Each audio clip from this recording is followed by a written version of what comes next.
So UCL draws are out, and some fans are really happy. Like me, I'm an Arsenal fan, but some fans are really angry with Real Madrid and Manchester City because they seem to be playing each other a lot. And if you are a Real Madrid fan and Manchester City fan and you are frustrated, I don't think you should be frustrated because Manchester City finished at the bottom of the top 8 position, so they got rewarded, but they got rewarded by the fact that they did not have to play round of 32. And if you are Real Madrid, you did not get rewarded because you did not finish in the top 8 spots, and you need to ask yourself that why didn't we finish in the top 8 spots? Are we not in the top 8 teams in the world? Why are we not consistent enough when it is in the league phase? Earlier it used to be group stage, no repercussions, everyone will play round of 16, and everyone will get one or two easy opposition in their groups and they will just qualify, and then when knockouts come, then they will thrive. But when it is not knockouts, you will have to get difficult fixtures because you did not finish in top 8. So these two clubs have to answer themselves, because Manchester City lost to Bodo Glimt, I think. So it was in their hands to finish in the top 4 spots.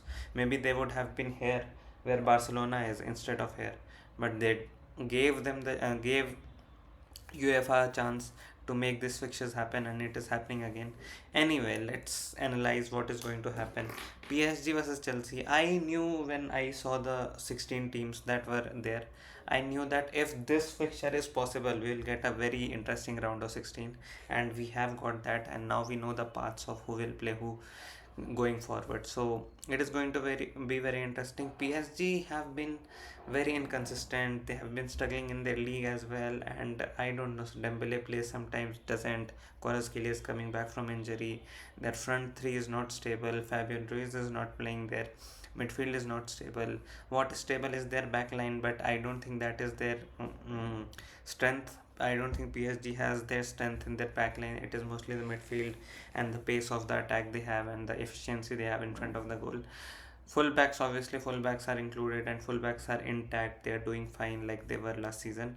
But centre backs leave a lot to imagination or leave a lot to be asked, and that is going to be their issue.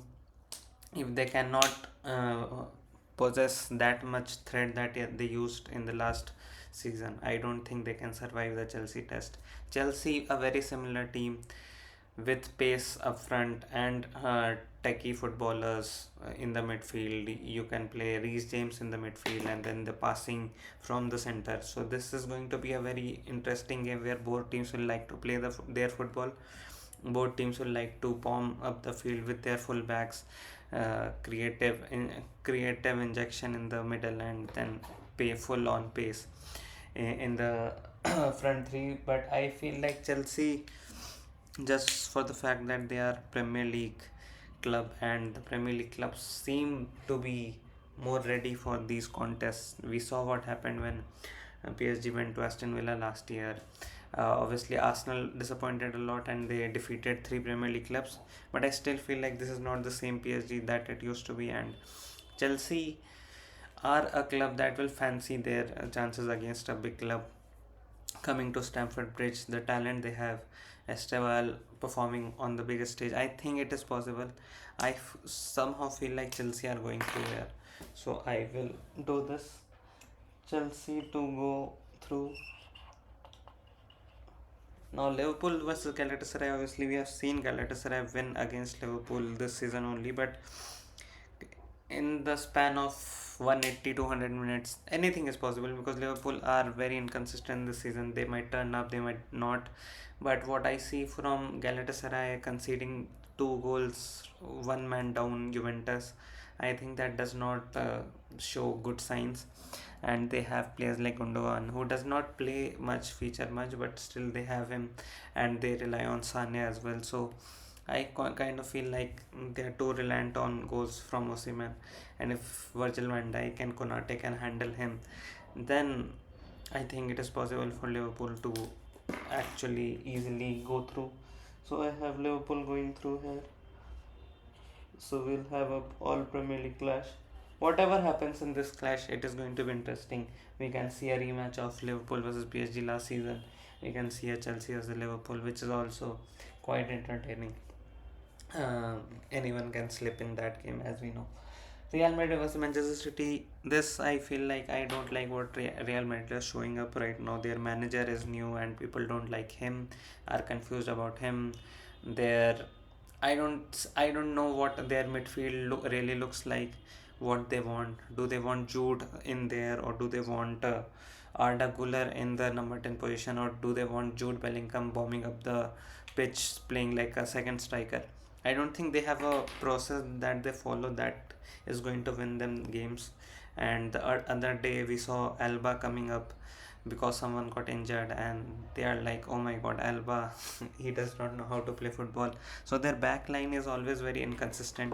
Houston can come back and might give them stability. They have Militao, they have Houston, they have Rudiger, they have Kamavinga, Chouameni, Jude Bellingham, Arda Güler. So much talent at their disposal, but like Valverde's positioning, they are not sure about where he plays. So tactically, as a team, like a very obvious thing about Mbappe and Vinicius Junior occupying the same space, same position, liking the same sort of attacking zones. Like their recruitment, their squad building has gone all wrong, and I don't think like against a good, well-functioning team they are going to stand a chance. And right now, Manchester City have found their well-functioning process, and they are going that way. I think Nico Riley playing in the midfield is a brilliant move by Pep Guardiola. Gives them the running power, gives them the technical quality, gives them the attacking threat added to Haaland, added to their front three, and the fact that now they have Semenyo, they have they are not playing Foden much, but Bernardo Silva is doing really well. Rodri plays sometimes, sometimes he doesn't. They are managing his minutes, so that is fine. Come the big fixture, I think Rodri might turn up. So those things, centre backs are pretty much fine. Ruben Diaz is back. Full backs, Matthew Nunes has done a great job, and right now I don't know who they are going to play in the left back position, but whoever they play, there you can see the in left back positions. Maybe if Nico Riley overcommits, then you might see some spaces there. And but who do they play? Who does Real Madrid play in the right wing? So I think there also it is a bit of questions there. Vinicius Junior versus Matthew Nunes would be interesting. How what Matthew Nunes can do against a top quality left winger, and Mbappe on his day can obviously win you a game. But I still feel like Manchester City are more well structured, in good form, and playing better football. So I think Manchester City will go through here. Bayern versus Atlanta. Atlanta are obviously a strong side, but I don't think they are doing anything special in their own league. Their league table toppers have perished to Bodo Glimt. So, and obviously Bodo Glimt have defeated Manchester City, and they have now defeated Olympiacos. They have defeated Inter Milan as well. So they are obviously not pushovers, but I still feel like the fact that Syria is not doing well, and Bayern obviously, like Bayern are one of the best teams in the world right now. So whatever Bayern's condition is right now, they have actually lost a few games in their own league. When they played Arsenal, they were at the top of their game, having won everything and scoring loads of goals. Football was flowing. It is still flowing, but it's not flowing as fluently as that. And they have shown that they can be gotten at. So their defense can be put under pressure. The physicality aspect of the game, the Bundesliga is not as physically competitive as the Premier League. So against Premier League clubs, maybe they will struggle. But instead of the Premier League clubs, I think they should be fine. They should be at the top of the table where other teams are concerned. So no issues for Bayern Munich. I think they will win this pretty convincingly. And obviously, we should note the fact that I do not follow every club throughout, so I do not know too much about all of them. But I don't think I'm far off the mark when it comes to all these clubs and what I've seen. Newcastle versus Barcelona is actually a fixture where Barcelona fans are very happy that they are playing Newcastle. But if Newcastle's history, their atmosphere, and whatever they have built, and they have naturally, like the atmosphere, it is going to be for a round of 16 match. You not to say a round of 16 match, that would be a bit degrading, but to just say that they are playing a Champions League fixture again against Barcelona Football Club, and if they win that match, they might go through to the quarterfinals, and then a chance to go for the Champions League, they will be St. James's Park would be up for it, and it would be a dogfight for Barcelona. And can the physical nature of the game versus technical nature of the game, do Barcelona have the composure to keep their technical game alive and to play that high line and to allow physicality to to how would they counter that physicality is not just shoulder barging and heading the ball. It is also runners running through your left wingers, right wingers, and from the middle, runners playing. You can play Anthony Elanga, you can play Gordon. You don't even need to play Voltamard till very late. If he can come in as a substitute if you need a goal, but you can play Harvey Barnes, Anthony Gordon, and Anthony Alanga, and then you can just inject that pace and threaten Barcelona. What will they do then? I am very interested in the battle of midfield, Sandro Tonali, Bruno Guimaraes, and whoever the third midfield they decide, midfielder by Newcastle decides against Pedri, De Jong, etc. Whoever plays. Other than that, I'm not sure if there is a consistent player who plays every game for Barcelona in the midfield who is the third midfielder. Maybe I'm forgetting his name, but yeah, basically that is a very interesting midfield battle, and this is not just a foregone conclusion. You will see goals getting scored, you will see excitement, you will get to see good football in this fixture. So yeah, but at the end of the day, I think Pedri is fit now and Pedri is back. If he fires, Barcelona front three just needs that one magic moment like Rashford gave them. So I think that would see them through, but this would be a very closely encountered fixture. But I think Barcelona will see this through. Spurs versus Atletico Madrid. If Atletico Madrid have any shame, they will just beat Tottenham Hotspurs. And I don't see any way. The way they played against Arsenal, the way they are doing in the Premier League, they have done relatively better in the Champions League. But I don't think a top quality team should have any fear against Tottenham Hotspur. This should be a foregone conclusion. Atletico Madrid versus Barcelona, and this is going to be very interesting, but we'll come to it later. Sporting versus Bodo Glimt, I actually saw how Bodo Glimt and Sporting are doing, and mostly you will see that both teams are really good at home, but away from home both teams would struggle a bit. So typically they are using their atmosphere, their fans. Sporting have actually been doing really well. They are second in the table. They have conceded only 12 goals, they have scored 50 goals.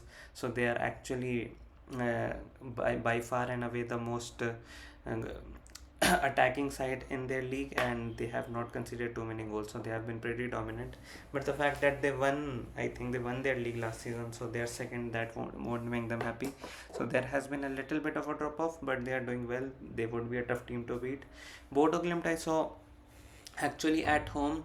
I didn't find anything special when I saw Manchester City versus Bodo Glimt. They were ready for a fight. They were defensively being solid. They were working hard, and they had a striker that would run and run at defenders. And I think Manchester City were playing Kusanov, who sort of made a few mistakes and gave away the game. I don't know if it was Kozanov or any other centre back, but someone made two mistakes, and that cost Manchester City. So it was more of Manchester City making mistakes. And what I saw for Bodo Glimt was they were getting thrashed away from home. Inter Milan had 33 shots. Olympiacos had 29 shots or 25 shots to compared to Bodo Glimt's 2 shots were on target. So they were fully dominated away from home. So I feel like Sporting would do better away from home than them. And Sporting should be there. Leverkusen versus Arsenal. I don't think Leverkusen are doing that well. Bundesliga sides are not defensively solid. Arteta would love to play them, and the fact that they will actually want to play their own game and they would not be comfortable sitting deep. Even if they do, the physicality, the corners to compete with that is very difficult. And we saw another Bundesliga team. I'm forgetting that team's name, but they were doing really well earlier on in the season, scoring loads of goals. But when the Champions League came and they played Premier League teams, they were just leaking a lot of goals. So that is going to happen. I think Arsenal should be straightforward. And now it gets more interesting because Bayern versus Manchester City. this is going to be a blockbuster clash. But yeah, I feel like Manchester City have a lot of talent, but away from home, their performances would not be as solid as at home, and they are bound to conceding goals. Bayern can actually attack you and attack you really bad and dominate the whole football game. So just because Manchester City are not as good in away from home games, so I feel like Bayern Munich are favorites here. So I will see Bayern Munich through. Actually, you have no way of checking if I have selected Bayern Munich, but I'll just write it Bayern Munich. Liverpool versus Chelsea. Liverpool versus Chelsea. I feel like uh, Chelsea are a better team. Just like look at the table, look at the talent, look at the managers, and how fans feel about managers. So I think Liam Rosenior, that would be his moment where he will announce himself to the Chelsea fans. So I'll give him this one. Chelsea to go through. Chelsea for me are better technically. They have young players, they have more energy in their legs, and if they don't just shoot themselves in the foot, they should run through this game. Uh, Barcelona versus Atletico Madrid, again I am a bit confused because sometimes Barcelona will score 5 goals against Atletico Madrid and sometimes Atletico will score 5 goals against them, and you will be confused. But I think Barcelona, when the biggest stage comes, I think I'll give them the edge. But I won't be surprised if Atletico Madrid sees through this game and goes to the semi-final. So yeah, for me, Barcelona. And yeah, Arsenal versus Sporting. Let's skim through this. Let's not talk about more. If Arsenal lose this game, basically it is possible. We can make fools of ourselves. We are known for that. But if actually lose this, it would be pretty embarrassing. So I won't predict us losing. I won't go bold. So I'll just finalize Arsenal versus Barcelona clash. One clash that I have been waiting for a long time. We have played Real Madrid and we wanted to play Real Madrid, but it was fine. They were not that good. Let's play the high line. Let's see what Mikel Arteta versus Hansi Flick looks like. Let's see how Julian Timber tackles Lamine Yamal. Let's see what Rafinha does against our centre backs. Let's see those things. Lewandowski, Pedri versus Rice, Zoe Mendy against Barcelona. A lot of good matchups, good fixture. I think this would be a very interesting game. This would test Arteta's defensive resolve, his system, and how much control does his system have when Barcelona technically passing the ball from here to there. What will Arsenal do? So that I think would be very interesting to see. And the fact that Arsenal have had a lot of injuries this season and still they are top of the UCL, they are top of the league.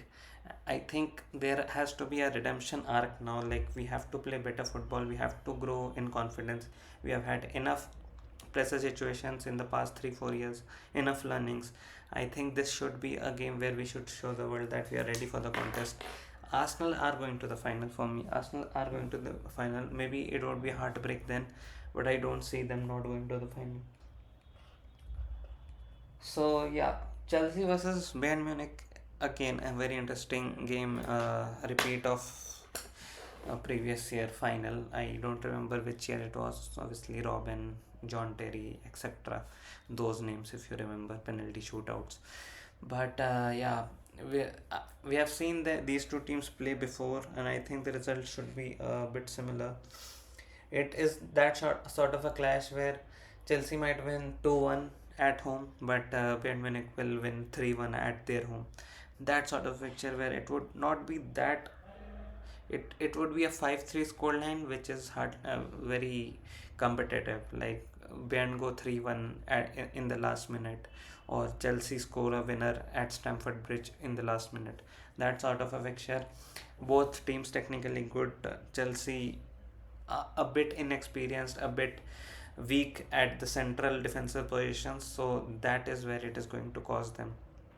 And Harry Kane might make up the difference. And if Harry Kane wants to win the Champions League, he will have to do it against Arsenal. So Bayern Munich versus Arsenal is my final, and anything can happen here. Probably Bayern Munich will win this game one off, but Arteta in finals, I think it gives him the freedom to actually control the game. He doesn't need to score, he doesn't need to do anything, he just needs to play his game. And if Arsenal are put in a position where they just have to play their game, not defend, not score goals, no pressure of scoring goals, then they are the best team in the world. And in this scenario, I feel like Arsenal can win the game. If it is a one shootout, maybe we'll do penalty shootouts. We have seen Arsenal players do well in the penalty shootout, but again, we have seen that they don't have the mentality of champions, so they might falter there as well. This would be a very interesting clash, as it was at the Emirates Stadium, and the fact that both are playing in a neutral venue, anything can happen. So, I, as a fan, a bit biased. I want Arsenal to win the Champions League, so I will predict Arsenal to win the Champions League. But I feel like anything can happen in this game, and maybe Bayern Munich are even favorites. Who knows? But I feel like Arsenal are going to win the Champions League. So very straightforward prediction, like no surprises here. I think if you are surprised that I picked Sporting ahead of Bodo, then maybe we should talk later in this after this video. Chelsea, predicting Chelsea to go through is a bit bold as well, but let's see. I'm banking on Premier League clubs to do well this season. And yeah, that is all for this video. I think I'll see you when all this comes to fruition, and I just reveal this video in May, telling everyone how I predicted every fixture right. So let's meet you there. For now, bye.